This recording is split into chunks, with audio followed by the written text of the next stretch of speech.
नमस्कार, बहुत स्वागत व्यूअर्स आप सभी का। आप देख रहे हैं आपका प्रोग्राम कॉफी पर कुरुक्षेत्र में हूं सौरभ शर्मा आपके साथ। वो प्रोग्राम जब बातें होती हैं बिल्कुल खुल्लम खुल्ला, कुछ आपसे छुपाते नहीं, सब कुछ बताते हैं आपको। हरियाणा में भारतीय जनता पार्टी की जीत के बाद अब जो बड़ा इलेक्शन आने वाला है वो है महाराष्ट्र का। महाराष्ट्र जीतना है भाई, हर लिहाज से बड़ा सूबा है। यूपी के बाद सबसे ज्यादा सांसद भेजता है। इसके अलावा इकोनॉमिकली कैश रिच स्टेट है। तो हर पार्टी चाहती है कि भाई महाराष्ट्र अपने कब्जे में होना चाहिए। अब हरियाणा की जीत के बाद बीजेपी उत्साहित तो बहुत है, लेकिन तैयारी क्या है महाराष्ट्र की? क्योंकि महाराष्ट्र में दोनों तरफ तीन तीन पार्टियां हैं और जो विपक्ष वाला गठबंधन है ताकतवर है, मजबूत है। और अभी लोकसभा के चुनाव में आपने महाराष्ट्र में बहुत बड़ी मुंह की खाई भी है बीजेपी वालों ने, तो उसका क्या कोई तोड़ निकाल पाए हैं? अच्छा, दूसरा वहां एक और इक्वेशन पर बात करनी जरूरी है। सरकार के अंदर देवेंद्र फडणवीस जो बीजेपी के सबसे बड़े नेता हैं वो डिप्टी सीएम है। एकनाथ शिंदे जिनके पास बीजेपी से बहुत कम विधायक हैं वो चीफ मिनिस्टर है। अब आप चुनाव में जब जाओगे, अब एक चीफ मिनिस्टर के काम के होते होते आप जा रहे हो एग्जिस्टिंग चीफ मिनिस्टर के, तो उसके नाम पर ही आप चुनाव लड़ोगे। लोगों को तो यही लगेगा कि भाई जीतेंगे तो यही बनेगा, लेकिन क्या ये आगे भी चलेगा? आगे फिर बीजेपी के मान लें 100 पार सीट आ जाती है, जीत जाती है बीजेपी, एकनाथ शिंदे वगैरह, तो तब उस सूरत में क्या फिर देवेंद्र फडणवीस को फिर एक बार जो है कुर्बानी देनी पड़ेगी और मुख्यमंत्री शिंदे ही बनेंगे? चलें इसकी बात भी कर। तीसरी, अजीत पवार फैक्टर। बड़े लंबे अरसे से सुनते आ रहे हैं, बीजेपी को लग गया कि भाई नहीं ये बैगेज हैं, अजीत पवार के आने से अपना नुकसान हो रहा है, अजीत पवार जो है वो किसी भी तरीके से हमारे विचारधारा के साथ तो फिट नहीं होते हैं, लेकिन फिर भी आपके साथ सरकार में है, तो अब उनके बारे में पार्टी ने आखिरी फैसला किया क्या? ये सारी बातें होंगी। हमारे पॉलिटिकल एडिटर देवेंद्र पराशर आ चुके हैं सारी खबरें जुटा करके आपके बीच में। स्वागत देवेंद्र आपका। प्रदीप सिंह जी हमारे साथ हैं। सर बहुत स्वागत आपका भी। और शांतनु गुप्ता जी हमारे। शांतनु जी बहुत स्वागत आपका। क्या चल रहा है देवेंद्र जी महाराष्ट्र के बाद, हरियाणा के बाद महाराष्ट्र को लेकर पार्टी में? निश्चित तौर पर सौरभ कह सकते हैं आपकी पूरी ताकत लगाई गई है और एकदम टॉप लेवल से पूरी ताकत लगाई गई है। हाल के दिनों में आपने देखा होगा कि अमित शाह ने महाराष्ट्र के हर एक रीजन का दौरा किया था, क्षेत्र वाइज बांट के, और उसमें एकदम ग्राउंड लेवल पे क्या फीडबैक है, क्या कुछ किए जाने की ज़रूरत है, इन सारी चीज़ों को लेकर होमवर्क कर लिया गया।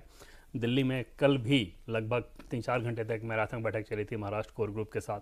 बहुत हेक्टिक शेड्यूल के साथ महाराष्ट्र को फॉलो किया जा रहा है टॉप बीजेपी लीडरशिप के द्वारा। और एक चीज़ जो नैरेटिव के हिसाब से अगर देखें, जैसे लोकसभा चुनाव को अगर आप रेफरेंस पॉइंट बनाएंगे तो उसके पीछे की कहानी को अगर आप नहीं समझ रहे हैं तो फिर गलत होने की आशंका बहुत ज़्यादा हो जाएगी। जैसे पीछे की कहानी इस लिहाज से कि जैसे 6 से 8 सीट ऐसी है, टोटल 14 सीट थी, लेकिन 6 से 8 पे उसमें ज़्यादा फर्क पड़ा कि वो सीटें बीजेपी या गठबंधन हारी हुई है, लेकिन उन सीटों के जब अंदर जाकर आप देखेंगे तो 6 से 8 विधानसभा अगर है उस लोकसभा के अंतर्गत, तो उनमें से 5 में बीजेपी जीती है, 6ठे में इतने बड़े मार्जिन से हारी है जिसके चलते वो चुनाव परिणाम उसके खिलाफ रहा।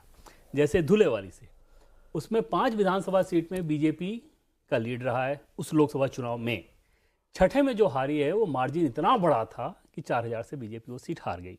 तो लोकसभा लिहाज से हार गई, लेकिन जब आप विधानसभा के हिसाब से देखेंगे तो उस लोकसभा के अंतर्गत भी बीजेपी 5 विधानसभा में आगे थी, 1 में पीछे। तो वो जिस एन ब्लॉक वोटिंग की वजह से हारी, वो केवल मुसलमानों की वोटिंग है या और भी जगह? वो मुस्लिम बहुल जो सीटें थी, जैसे मालेगांव विधानसभा जो सीट है, तो उसमें मार्जिन इतना बड़ा रहा अपोजिशन का कि उसमें बीजेपी को हार का सामना करना पड़ा।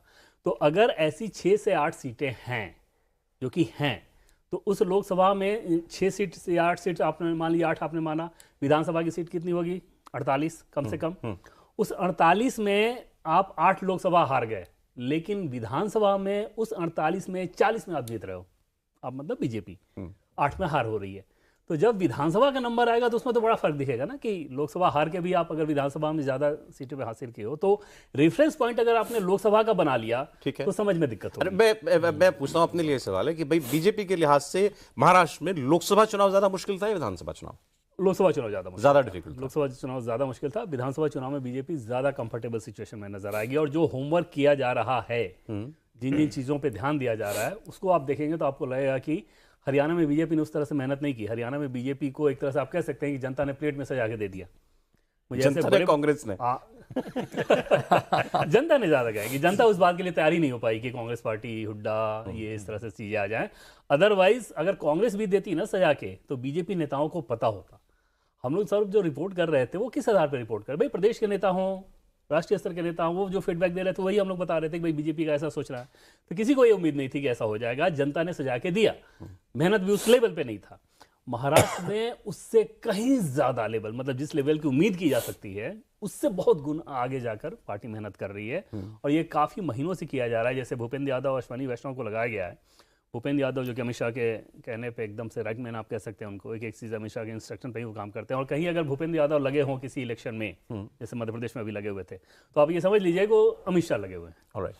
गुजरात में भी लगे थे, मध्य प्रदेश में भी लगे हुए थे। तो डे टू डे इंस्ट्रक्शन जो अमित शाह देते हैं उसको भूपेंद्र यादव परफॉर्म करते हैं। पिछले 3 महीने से लगातार वो कैंप कर रहे हैं। मिनिस्ट्री उनकी कैसे चल रही है भगवान वाली है, लेकिन संगठन के लिहाज से सोशल इंजीनियरिंग क्या कुछ किया जाना चाहिए। जैसे महाराष्ट्र में ओबीसी कास्ट लगभग 346 के आसपास है।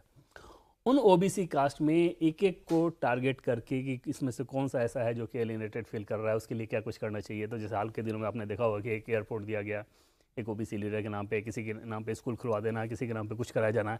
ये महाराष्ट्र सरकार ने लगातार किया है। दूसरी चीज़ कि लोकसभा चुनाव में जो डिफेंस था वोट का, सौरभ, वो लगभग 2 लाख का था।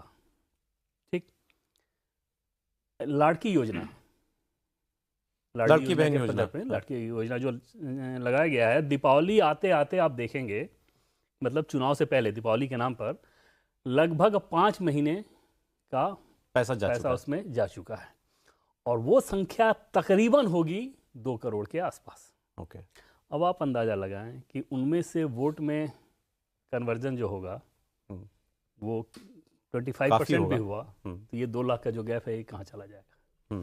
तो ऐसे बहुत सारी चीजें लगातार ग्राउंड पे की जा रही हैं। और अभी तक का बीजेपी का अपना सेंस क्या है, फीडबैक क्या है, मतलब हम कहाँ खड़े हैं चुनाव में? बीजेपी को ये लग रहा है कि विधानसभा को लेके कि हम लोग कमांडिंग पोजीशन में हैं, और अगर चीजें इसी तरीके से रही तो अच्छी सफलता। टॉप पर मान रहे हैं अपने आप को टॉप पे मान रहे हैं। उनका ये मानना है कि हमारा ग्राउंड पे वर्क ज्यादा बेहतर है, हमारे पास कैडर ज्यादा बेहतर है, हमारा सोशल इंजीनियरिंग ज्यादा बेहतर है, हमारा कोऑर्डिनेशन गठबंधन के भीतर ज्यादा बेहतर है उधर की तुलना में। सर, उधर वाले भी लेकिन मतलब तैयारी तो वो भी कर रहे होंगे, और एक बार तो आपको झटका वो दे ही चुके हैं, महाविकास आघाड़ी। नहीं, देखिए, समस्याएं दोनों तरफ हैं, लेकिन समस्याओं को सुलझाने की शक्ति बीजेपी वाले गठबंधन के पास ज़्यादा है, क्योंकि बीजेपी नंबर 1 है। वहाँ जो स्थिति है वो कोई दूसरे को नंबर 1 मानने को उस तरह से तैयार नहीं है। वो कह रहे हैं कि जो परफॉर्मेंस है उसको अलग रखिए, लेकिन हमारी ताकत देखिए, हम बहुत ताकतवर हैं।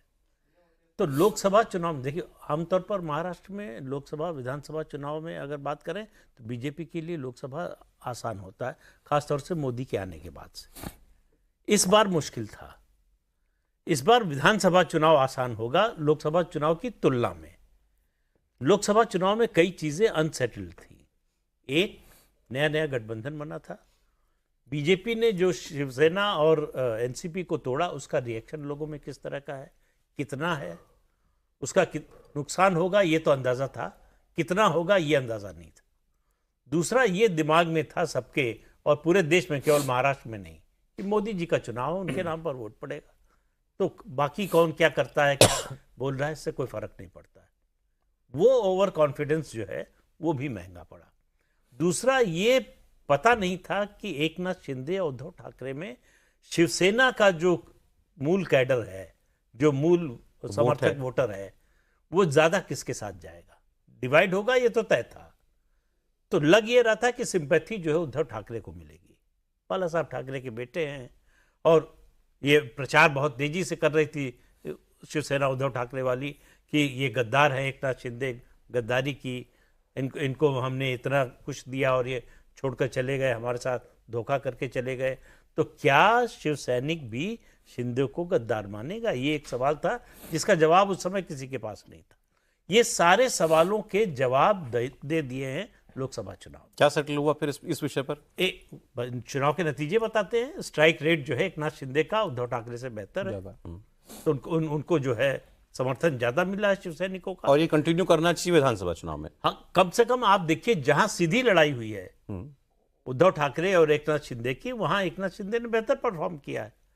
तो किसी और क्षेत्र में किया होता, कांग्रेस के खिलाफ या शरद पवार के खिलाफ, तब ये इसका उत्तर सीधा सीधा नहीं मिला होता। लेकिन चूंकि सीधी सीधी लड़ाई हुई, तो इसलिए और उद्धव ठाकरे के पास वोट कहां से आया? उद्धव ठाकरे का वोट अभी जो दिख रहा है उसमें ज्यादा कंट्रीब्यूशन मुस्लिम वोट और जो दलित वोट है कांग्रेस और शरद पवार का, उसका कंट्रीब्यूशन है। तो इसलिए उद्धव ठाकरे की जो ताकत दिख रही है उससे भी कम है। तो एक चीज ये है। दूसरा, जो नाराजगी थी पार्टियों को तोड़ने की बीजेपी से, वो मुद्दा खत्म हो चुका है। अब उस पर लोग गुस्सा निकाल चुके हैं, तो फिर से उस पर गुस्सा निकलेगा, ऐसा कोई कारण नहीं है। दूसरा, बीजेपी का संगठन, हारे या जीते, देखिए हर चुनाव आप जीत नहीं सकते, लेकिन इतना है कि आपका संगठन कितना संगठित है, उसमें सामंजस्य कैसा है चुनाव के समय, ये बहुत मैटर करता है। आपका बहुत बड़ा संगठन होगा, लेकिन चुनाव के समय अगर वो शिथिल है तो फिर आपको उस संगठन का फायदा नहीं मिलता। लेकिन इस बार इस झटके ने, लोकसभा चुनाव का जो झटका लगा, ये बीजेपी के लिए बहुत बड़ा झटका है। वो ये तो मानकर चल ही रहे थे कि हम लोकसभा में नंबर 1 होंगे, गठबंधन न हो बीजेपी होगी, वो भी नहीं हुआ। तो इसलिए जो है उस झटके से उबरने के लिए जो करना चाहिए था उससे ज्यादा कर रही है, जो भी देवेंद्र भी कह रहे थे, जो देवेंद्र भी कह रहे थे। और बिल्कुल सही, सबक लिया गया है, और सबक लिया गया है, सबक लेते ही उस पर काम शुरू हो गया। ठीक है। एक तो ये होता है कि आपने मान लिया कि हाँ ये गलती हुई, दूसरा उस गलती को सुधारने का भी प्रयास कर रहे हैं। ठीक है, ये दोनों चीजें एक साथ। लेकिन एक चीज सर, मैं फिर हरियाणा से एक पैरेलल ड्रॉ कर रहा हूं। कांग्रेस पार्टी मारी गई, उसके पीछे एक वजह ये थी, जैसा आपने बताया कि पार्टी में आप अंदर सब कुछ ठीक है कि नहीं है। वहाँ हुड्डा साहब चीफ मिनिस्टर बनेंगे ये तय मान के चल रही थी, शैलजा जी नाराज होंगे, सुरजेवाला नाराज होंगे, व्हाटएवर। ऐसा कहीं महाराष्ट्र में तो नहीं है बीजेपी के अंदर, क्योंकि फडणवीस साहब चाहते ही होंगे और उनका एक समर्थक वर्ग जो पार्टी में होगा वो उनको मुख्यमंत्री देखना चाहता होगा। शिंदे साहब अब एक असर्टिव मुख्यमंत्री के तौर पर दिखाई दे रहे हैं, तो ये एक फॉल्ट लाइन तो है कि नहीं? सौरभ, जब भी दो पार्टी पहले से साथ में आएंगी, दोनों दल चाहेंगे कि मेरा नेता मुख्यमंत्री बने, और बड़ी स्वाभाविक सी बात है। लेकिन अभी प्रदीप जी ने एक बात कही कि कोऑर्डिनेशन, जब इतने अननेचुरल अलायंसेस है तो कोऑर्डिनेशन किसमें अच्छा है? भाजपा में वो फार मोर बेटर है। आपको वो कोई भी मुखर आवाज सामने से आके नहीं आएगी, शिंदे जी के कोई पोस्टर लगाओ कि भावी मुख्यमंत्री हैं, या फडणवीस की तरफ से लगाओ। वहाँ तो यूबीटी ने जैसी हरियाणा हारे सामना में लेख छाप दिया कि आपको देखना चाहिए, और उन्होंने मान लिया। आप किसी भी डिबेट में जाइए, उन्होंने कह दिया कि शिंदे यूबीटी ही मुख्यमंत्री होंगे, उसी के आगे, मतलब वो तो नॉन नेगोशिएबल है। अब हर डिबेट में घूमते फिर रहे हैं शिवसेना यूबीटी के लोग। आप किसी भी टीवी डिबेट में जाइए, वो तो नॉन नेगोशिएबल। कांग्रेस का प्रवक्ता है अगर डिबेट में, तब भी बोल रहे हैं। ये बहस इधर नहीं है सरकार में, ये पब्लिक रूप में नहीं है। अंदर होगी कोई अलग बात, अंदर खींचतान, सीटों की तालमेल होगी। पब्लिक रूप में देखिए, पब्लिक को परसेप्शन से फर्क पड़ता है कि भाई आप आर यू हाउस टुगेदर और आप डिवाइडेड हाउस है, जो हमें हरियाणा में दिखा कि सब क्लेम कर रहे हैं मेरी ये सीट है, मेरे इतने लोग हैं, हुड्डा जी बनेंगे, सुरजेवाला कह रहे हैं मैं भी बनेंगे, वो आपको इधर बिल्कुल नहीं दिखेगा। और ये बात जब हरियाणा में भी कहता था बार बार कि हमें ऐसा लगता है कि पिछले 10 साल के बाद महाराणा नेचुरल स्टेट है। महाराष्ट्र भी नेचुरल स्टेट नहीं है बीजेपी का। 95 एक बार शिवसेना के साथ सरकार बनाई, 14 में भी बनाई बस, और ये दूसरी मिलीजुली सरकार बनाई। कांग्रेस की लंबे समय की सरकार है। ऐसा क्या है, मोदी के समय में हमें लगने लगा कि ये पूरा भारत ही नेचुरली भाजपा का, तो मोदी लहर में के बाद ही बनी सरकार। भाई चौथे नंबर की पार्टी थी 2014 में बीजेपी महाराष्ट्र में, 14 से वहां से सीधे पहले नंबर की पार्टी बनी है, और वो लगातार बना हुआ है। लोकसभा में टूटा है, लोकसभा में नहीं बन पाए नंबर 1, लेकिन 2014 के लोकसभा विधानसभा में, 19 के लोकसभा विधानसभा में, और अब देखिए 2024 में लोकसभा में तो नीचे चली गई, विधानसभा में क्या होता है इससे तय होगा। और बीजेपी के लिए महाराष्ट्र बहुत इंपॉर्टेंट है। मेरा मानना है कि हरियाणा शायद उससे ज्यादा इंपॉर्टेंट था, 2 अलग अलग कारणों से। हरियाणा ज्यादा इंपॉर्टेंट था? बिल्कुल, हरियाणा नेशनल पॉलिटिक्स के लिए बीजेपी के लिए इंपॉर्टेंट था।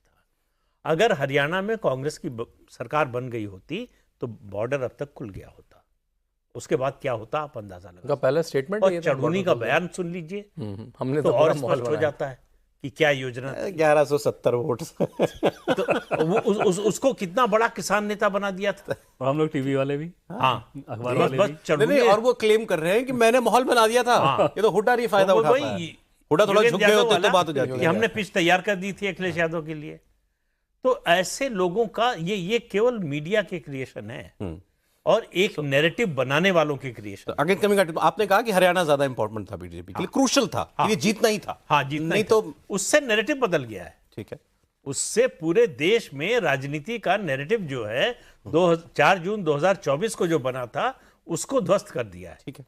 तो एक अलग तरह का जो है बीजेपी अब फिर से कॉन्फिडेंस में नजर आ रही है और कांग्रेस पार्टी फिर सर से पहले ये इशू डिस्कस कर लें, है क्या देवेंद्र फडणवीस वर्सेस एकनाथ शिंदे कोई वहां पर टक्कर? जो बातचीत होती है सौरभ, उससे समझ में आता है कि ये है, और ये स्वाभाविक सी भी बात है। पावर स्ट्रगल तो होना ही होना है, उसमें भी तब जबकि देवेंद्र फडणवीस मुख्यमंत्री रह चुके हैं, बहुत असर्टिव लीडर के तौर पे जाने जाते हैं, बहुत काबिल नेता के तौर पे जाने जाते हैं, तो उनको प्रशासन का सब कुछ पता है।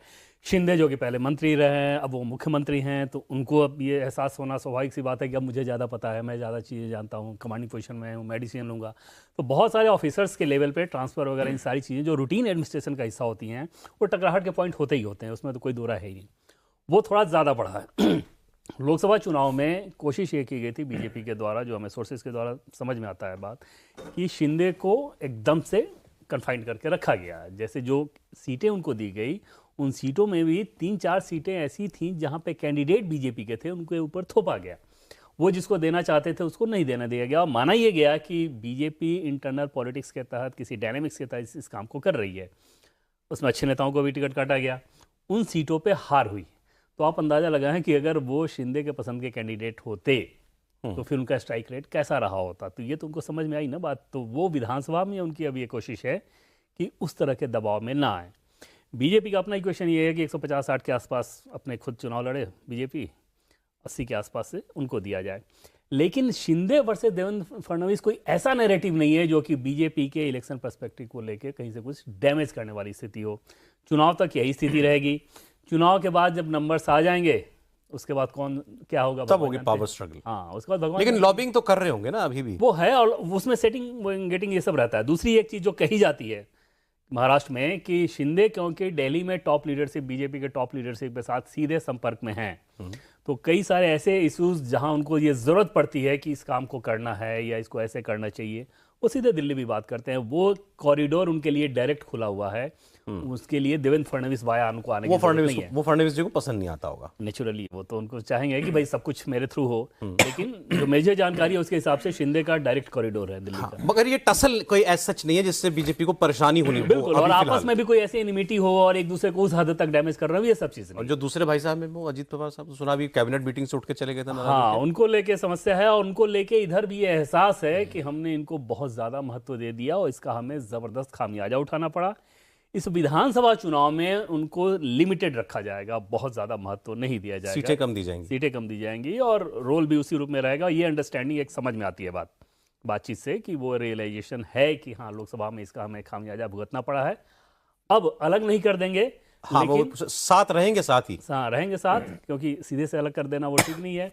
लेकिन दूसरी तरफ से उनको महत्व उतना ही दिया जाएगा जितने के हकदार। ऐसा भी सुनते हैं कि अजीत पवार खुद ही मौका ढूंढ रहे हैं, कोई भाई ये मुझे कोई यहाँ कोई ऐसा कोई कारण दे दे तो मैं खुद ही चला जाऊँ चाचा जी के पास। ये है अनकंफर्टेबल सिचुएशन तो दोनों तरफ है, खासतौर पर तब जब ऐसी मोहब्बत हो जिसमें दोनों को पता हो कि एक दूसरे को पसंद नहीं आ रहा है, तो वो मोहब्बत आप समझ ही सकते हैं कि कहाँ जाती है, किस तरफ जाती है। तो दोनों अगर एग्जिट हो जाए तो दोनों को बड़ा अच्छा लगेगा, लेकिन वो सिचुएशन अभी लग नहीं रहा है। अभी जो एक फैसला वहां की सरकार ने किया किसी की समझ में नहीं आ रहा है। मदरसे के टीचरों की तनख्वाह बढ़ा दी गई। ये इसलिए इंपॉर्टेंट है क्योंकि अजीत पवार फाइनेंस मिनिस्टर हैं और उसी बैठक में जिसमें ये उठ के गए थे, उसी बैठक में कहा जाता है ये फैसला हुआ। बीजेपी क्यों करेगी ये फैसला? तो बीजेपी तो बहुत अनईजी थी, और बीजेपी के कई नेताओं से बात हुई तो हमें एक बड़े नेता ने तो ये भी कहा कि ये फैसला असल में हुआ नहीं है, ये प्रचारित ऐसे हो गया।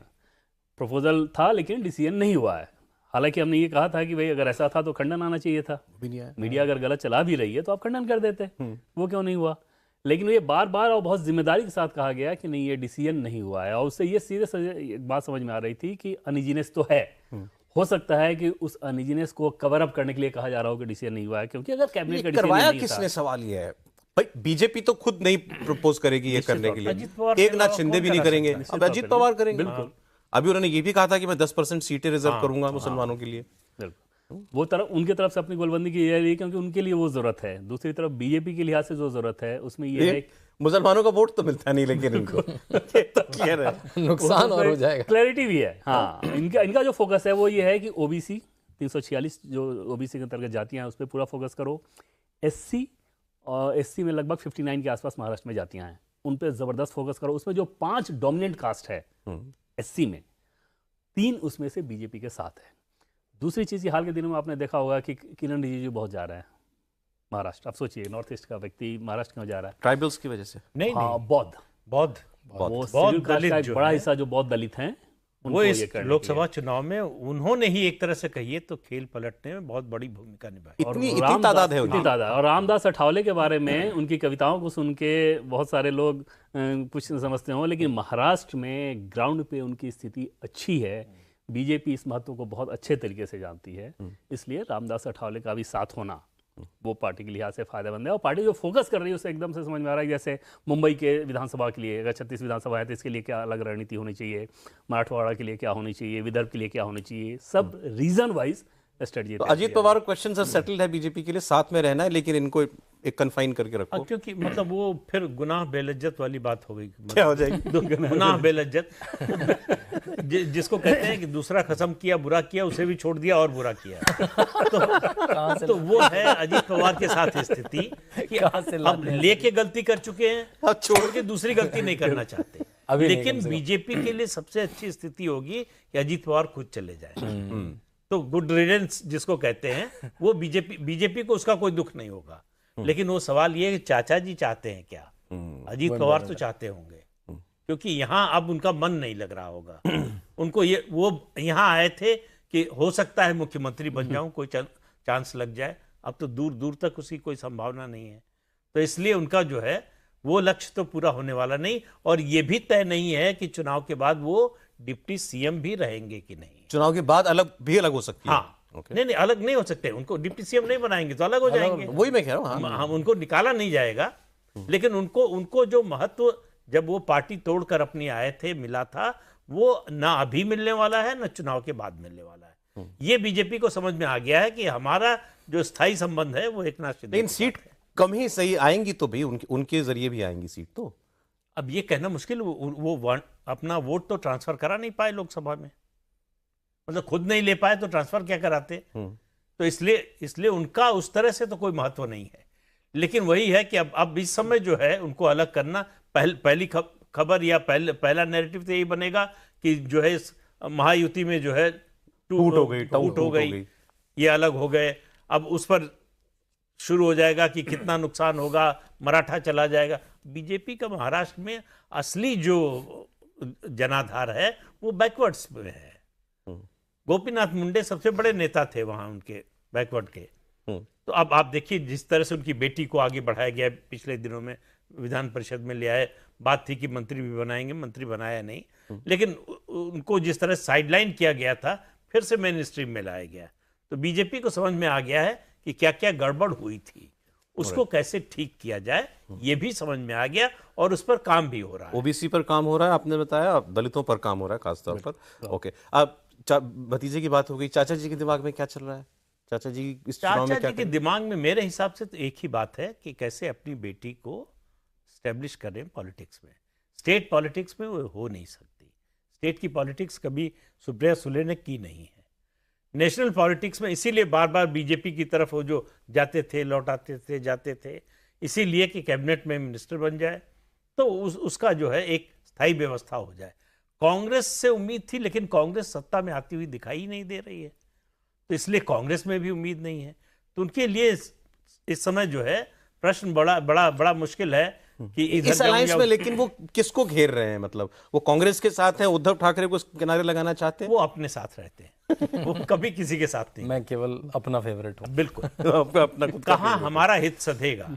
वो किसी भी तरफ जा सकते हैं, किसी के भी साथ जा सकते हैं। अगर उनको सीएम की दौड़ में तो नहीं है उनकी पार्टी ना, लेकिन नहीं कैसे उसमें वो झगड़ा तो कांग्रेस और उद्धव ठाकरे के बीच में है। हाँ। लेकिन उद्धव ठाकरे की पार्टी के लोग ये क्लेम करते हैं कि राहुल गांधी कह चुके हैं कि जीतने की स्थिति में मुख्यमंत्री उद्धव ठाकरे बनेंगे। तो वो तो क्लेम कर रहे थे कि अमित शाह भी कह चुके हैं। वो जो उद्धव ठाकरे जो क्लेम करते हैं वो क्लेम वो रिकॉर्ड कर लेना चाहिए। उनके क्लेम पे कोई विश्वास नहीं करता है, क्योंकि उन्होंने बहुत सारी रैलियां जिसमें देवेंद्र फडणवीस बैठे थे, जिसमें कहा हमारे अमित शाह ने, मोदी ने कहा हमारे भावी मुख्यमंत्री बैठे हैं, उन्होंने कुछ नहीं कहा उस पर। कोई सामना में कुछ लेख नहीं आया। ऐसे वो कई मंचों में बैठे और उन्होंने ऑल ऑफ अ सडन 2019 में जैसे रिजल्ट आया कि नहीं हमसे तो बात हुई थी उस दिन, उन्होंने तारीख वारीख भी बता दी उसकी, उस कमरे में उस तारीख में। तो उनको तो अपने भाषण ऐसे लेकिन उद्धव ठाकरे को देवेंद्र फडणवीस नहीं है ना कि आप चीफ मिनिस्टर के बाद फिर उनको कुछ और पद दे दें। वो तो सेटल नहीं होंगे इससे नहीं, वो कम फिर पर। सरकार में शामिल नहीं होंगे, उनका कोई आदमी शामिल होगा अगर सरकार बनती है अगर ऐसा उन्हें करना ही पड़ता है तो। इसलिए जो है उनके सामने बहुत बड़ी मुश्किल है। उद्धव ठाकरे के हाँ, भाजपा का साथ क्यों छोड़ा? कि भाजपा ने हमसे धोखा किया, सीएम नहीं बनाया हमको। सीएम नहीं बनाया हमको। अब यहां तो सीएम का उम्मीदवार भी नहीं बना रहे हैं, तो शिवसैनिकों को क्या जवाब देंगे? इतने साल, इतने दशकों का संबंध भाजपा से किस लिए तोड़ा सबसे नेचुरल और अलायंस क्या है? तोड़कर मिला क्या? हम्म। 2.5 साल की सरकार के अलावा तो कुछ मिला नहीं, वो भी चली गई। और अब जो है मुख्यमंत्री बनाना, तो वो तो चुनाव के बाद की बात है कि सत्ता में आएंगे नहीं आएंगे, अभी तो उम्मीदवार बनाने को तैयार नहीं है। तो इसलिए नहीं, लेकिन हरियाणा के बाद आपको क्या लगता है कांग्रेस कैसे प्ले करेगी महाराष्ट्र के अंदर? झुक करके मान लेगी भाई बीजेपी को रोकने के कॉज में जो करना पड़ेगा? झुक करके मानेगी चुनाव नतीजे के बाद जो स्थिति होगी उसमें। चुनाव से पहले कांग्रेस असर्ट करना चाहेगी, वो नंबर 1 हो गई है उस गठबंधन में, और उस पोजीशन को वो असर्ट करना चाहेगी। और कांग्रेस महाराष्ट्र की नंबर 1 पार्टी रही है। इतने मुख्यमंत्री दिए उसने। कोई उसमें कोई जो है किसी का एहसान नहीं है। ये ठीक है कि 2019 के चुनाव में उसका बहुत बुरा हाल हो गया, लोकसभा में भी और विधानसभा में भी। लेकिन इसके बावजूद केवल जब से गठबंधन हुआ है शरद पवार से, एक बार 2009 में ऐसा हुआ है 1 या 2 सीट जो है शरद पवार की एनसीपी को ज्यादा आई थी कांग्रेस से, वरना गठबंधन में भी कांग्रेस जो है नंबर 1 पार्टी नंबर 1 है। तो इसलिए जो है कांग्रेस के लिए यही मौका है, उसको लगता है कि महाराष्ट्र में बाउंस बैक करने का, कम से कम अपने गठबंधन में तो है ही, और वो लोकसभा की परफॉर्मेंस के आधार पर ये क्लेम भी कर सकती है। उसके भाई लोकसभा के समय तो उसका क्लेम बन नहीं रहा था। 1 सीट आई थी लोकसभा की, 44 सीट आई थी विधानसभा की, तो पहले से दबाव में थे, कॉम्प्रोमाइज कर लिया था। उद्धव ठाकरे को जिससे जिंदगी भर लड़ते रहे उसको मुख्यमंत्री मानना पड़ा, जिस शिवसेना से लड़ते रहे। तो ये सब करने के बाद वो उस स्थिति में नहीं थे, लेकिन अब परिस्थिति बदल गई। ठीक। तो इसलिए जो है कांग्रेस पार्टी पूरी तरह से, उनके साथ समस्या सिर्फ इतनी है कि इस समय कोई लीडर नहीं है उस तरह से जिसको वो उद्धव ठाकरे के सामने इसीलिए प्रोजेक्ट कर सके। बार बार जो है उद्धव ठाकरे की ओर से कहा जा रहा है कि भाई आप नाम बता दीजिए, मान लेंगे। ठीक बात है। अच्छा, Uddhav Thackeray and BJP chapter closed है ये? फिर कुछ होता पीछे से कुछ होता रहता है? अभी कुछ चल नहीं रहा है। उम्मीदें जरूर दोनों तरफ के जो लाइक माइंडेड लोग हैं वो आपस में ये बात करते हैं कि हाँ ये सही टाइम है, अब आ जाना चाहिए, अब एक साथ हो जाना चाहिए, क्योंकि दोनों पक्ष के अधिकांश लोगों का ये मानना था कि हमें साथ ही होना चाहिए। और उसकी वजह भी समझी जा सकती है कि विचारधारा के स्तर पे सेम पेज पे हैं एकदम, तो क्यों ना हो। लेकिन टॉप लेवल पे ऐसा अभी तक होता नजर बीजेपी की तरफ से भी रेड लाइट है, उधर से भी। और रेड लाइट कहना ठीक नहीं होगा कि एकदम से रेड लाइट है, ऐसा नहीं है। लेकिन वो कदम अब उद्धव ठाकरे को ही उठाना होगा, इधर से नहीं होगा, इधर से कोई इनिशिएटिव नहीं होगा, कोई ऐसी चीज़ नहीं। लेकिन रेड लाइट मैं नहीं समझता, क्योंकि जिस तरह की बातचीत होती है आपस में जब उद्धव ठाकरे मिलते हैं बीजेपी के बड़े लीडर्स के साथ, और जो दिखती है निकटता, जो समझ में आती है, जो जानकारी बाहर आती है उसके हिसाब से, उससे ये लगता है कि वही 1 फोन कॉल अवे वाला मामला है। अगर एक बार उद्धव ठाकरे फोन उठा करके बात करना चाहें तो बात हो सकती है। लेकिन वो तो जिस तरीके की स्टेटमेंट्स है ना, अभी आपने वो स्टेटमेंट देखा उनका? मुझे लगता नहीं। रिपोर्टर ने सवाल पूछा क्योंकि वो विचारधारा के लिहाज से भी बहुत दूर चले। सर मैं बता रहा हूँ ना, उन्होंने कहा, रिपोर्टर ने कहा बांग्लादेश में हिंदुओं पर अत्याचार हो रहा है, तो बोल रहे हैं कि पापा से कहो ना, वापस से कहो यूक्रेन की वॉर रुकवा दी थी, तो बांग्लादेश में हिंदुओं को बचा लो। और जब आप मुंबई में घूमें और शिवसेना के पोस्टर आपको उर्दू में दिखेते हैं तो आपको लगता है कि कैसे हो सकता है, मतलब आपको कहीं से मैच ही नहीं कल्पना कीजिए कि बाला साहब ठाकरे के जीवित रहते हुए मातोश्री के सामने मुसलमानों का प्रदर्शन हो जाता। ये अकल्पनीय बात है जो उद्धव ठाकरे के समय में हो गई। तो इसका असर बाकी लोगों पर छोड़िए, शिवसैनिकों पर क्या पड़ा? बिल्कुल, ये सोचने की बात। वो तर्क वितर्क वाले मूड में ज्यादा चले गए बनस्पत इस पे कि ग्राउंड पे रियलिटी का एहसास करें कि इसमें क्या सिचुएशन है और हमारी मानने को तैयार नहीं, क्या वो ये मानने को तैयार। और अब मुझे ऐसा लगता है उनका वोट बैंक, अगर वो एक बार राजनीति से थोड़ा दरकिनार, उनका वोट बैंक है क्या? अगर मुझे एक वामपंथी विचारधारा से वोट करना है तो मैं एनसीपी को वोट करूंगा, मैं कांग्रेस को वोट करूंगा। जो आपकी बेस वोट है वो किसका वोट लेंगे? अगर एक बार वो अभी तो वो गठबंधन में ठीक है, जो गठबंधन का वोट मिल जाता है, लेकिन वो अगर वो अकेले हो गए तो उनको वोट कौन सा मिलेगा? उनको ये बात समझ में भी आती होगी। जैसे संघ के बड़े लेवल से उनके रिश्ते बड़े अच्छे हैं, संघ के हर एक बड़े नेता जब साधु संतों से उनके बड़े रिश्ते हैं, बड़े बड़े साधु संतों से आज बातचीत में दर्द झलकता है। तो ये इतनी सारी चीजें हैं, तो आप समझ सकते हैं कि ग्राउंड कैसा है। लेकिन बस ये है कि इनिशिएटिव उनको लेना होगा और ये एहसास उनको दिलाना होगा कि हाँ, गलती हमारी तरफ से हुई थी। बीजेपी को तो जो करना था बीजेपी ने किया, बीजेपी को जो खामियाजा उठाना था वो भी बीजेपी ने उठा लिया। लेकिन ये बीजेपी लीडरशिप ऐसी नहीं है कि झुक के अच्छा ठीक, क्योंकि समय कम है। आप दोनों अलायंसेस की कमजोरी और प्लस पॉइंट जो है, ताकत क्या मानते हैं? पहले महाविकास अघाड़ी की बात करते हैं। ताकत क्या है इस अलायंस की? एंटी बीजेपी वोट की एक जो एंटी बीजेपी माइंडसेट है सारा जाएगा, वो सारा जाएगा। जैसे महाराष्ट्र में भी आपको बहुत सारे मराठी लोग हैं जो कि इस बात से आहत होते हैं कि शिवसेना को बीजेपी ने तोड़ दिया। दूसरा, बीजेपी को महाराष्ट्र की पार्टी नहीं मानते। महाराष्ट्र में एक बड़ी आबादी ऐसी है जो कि लोकलाइज माइंडसेट वाली है, रीजनल माइंडसेट वाली है, वो ये नहीं मानती। तो ये सारी चीजें ऑटोमेटिक इनके लिए फायदेमंद हो जाती हैं। वोट डिवीजन का स्कोप कम है वहां पर, एंटी बीजेपी वोट डिवाइड नहीं होगा, वो जाएगा। वो है नहीं, एक समस्या जो है वो नई जो है वो प्रधानमंत्री बनने के बाद नरेंद्र मोदी के, और ये फॉल्ट लाइन बड़ी पुरानी है गुजराती मराठी की। हाँ, कि और इसको मराठी उघाड़ते हैं ये गुजराती महाविकास अघाड़ी वाले। ये जो है, ये फॉल्ट लाइन जो है, अब उसको ऐसे वो समझे आप उनको सौरभ, लगता है कि वो ताकत है। मराठी रिपोर्टर अगर आपको 25 मिलेंगे तो 25 से बातचीत कीजिएगा तो एक सेंस समझ में आएगा कि इनका माइंडसेट जो है, जो सोच है, वो एंटी बीजेपी जा रहा है। तो मराठी रिपोर्टर्स की मैं बात कर रहा हूँ। ताकत इधर की क्या मानते हैं आप, महायुति की? इसकी ताकत एक तो ये है कि आपस में कोऑर्डिनेशन बहुत शानदार है। सोशल इंजीनियरिंग पे बहुत बेहतरीन तरीके से काम करता है लोग, और उसके लिए इनके पास बड़ी फौज है उस पर काम करने के लिए। मतलब डिलीवर सिस्टम जो है इनका वो ज़्यादा इफेक्टिव है। और अभी बुके अच्छा है, मतलब शिंदे से जो उम्मीद थी लोकसभा चुनाव से पहले, डर जताया जा रहा था, वो उन्होंने उम्मीद से ज़्यादा बेहतर परफॉर्म करके ये दिखाया कि हाँ हमारा है। बीजेपी की अपनी ताकत तो है ही, प्लस अमित शाह जैसा व्यक्ति अगर किसी चुनाव में लग जाए तो अपने आप में आपकी ताकत कई गुना ज़्यादा बढ़ जाती है। उसमें कई सारी कमजोरियां, कई सारी कमियां जो बहुत पहले वो लोग आइडेंटिफाई कर लेते हैं, फिर उसका रिजल्ट निकाल देते हैं। जैसे उनका कदम देखिए कि हरियाणा के विधायक दल की बैठक के लिए केंद्रीय पर्यवेक्षक के तौर पर अमित शाह के, हाँ, सोचिए बहुत बड़ी बात है कि किस लेवल पे वो व्यक्ति काम करते हैं कि अगर कहीं मुझे लग रही है कि समस्या है तो लीड फ्रॉम द फ्रंट, वहां जाकर मुझे समस्या को दूर करना है। तो ऐसा होमवर्क आपको किसी और पार्टी में जल्दी दूसरी तरफ नहीं देगा। ये एक चीज खास बना देती है। एक चैलेंज जो आप मानते हैं वो, मतलब महायुति के लिए, बीजेपी और अलायंस के लिए महाराष्ट्र में?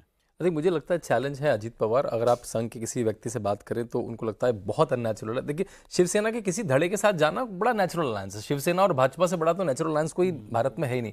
लेकिन जिसको आपने मतलब बिल्कुल सब्जेक्टिवली इतने दूर से, अजीत पवार, देखिए शरद पवार को जितनी गालियां भाजपा देती थी वो अजीत पवार पर डायरेक्टेड होती थी, तो शरद पवार को सीधे नहीं होती थी। जितने घोटाले, पानी का, नल का, सब उनका होता था। उनको साथ में रखना नेचुरली भाजपा के एक जो नरेंद्र मोदी, वो दिक्कत इस हद तक है कि बीजेपी का वोटर उस अजीत पवार को वोट करने में कतराएगा। बिल्कुल, कतराया है ना, हमने देखा भी कतरा है।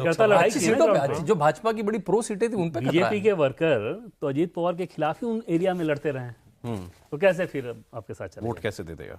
और अजीत पवार परेशान करते रहे उनको।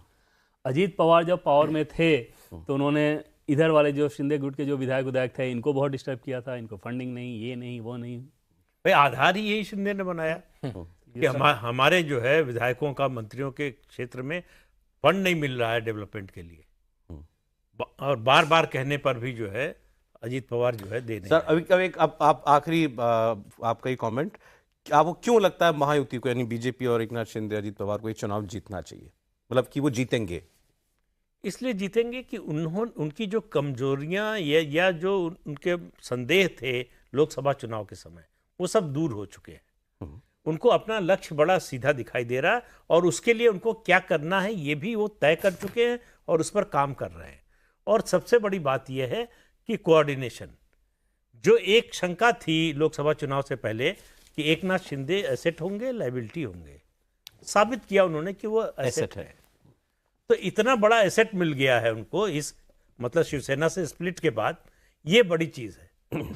और हर नेता की महत्वाकांक्षा होती है, एकनाथ शिंदे की भी है, लेकिन वो महत्वाकांक्षा वो लक्ष्मण रेखा पार करने वाली नहीं है जो उद्धव ठाकरे में दिखाई दी। ठीक है, तो ये महाराष्ट्र की चर्चा थी। आपको आज महाराष्ट्र के चुनाव की सारी जमीन की स्थिति जरूर पता चल गई होगी। और शुक्रिया देवेंद्र, आप प्रोग्राम में आए, बहुत धन्यवाद आपका। प्रदीप जी बहुत शुक्रिया आपका, शांतनु बहुत शुक्रिया आपका भी।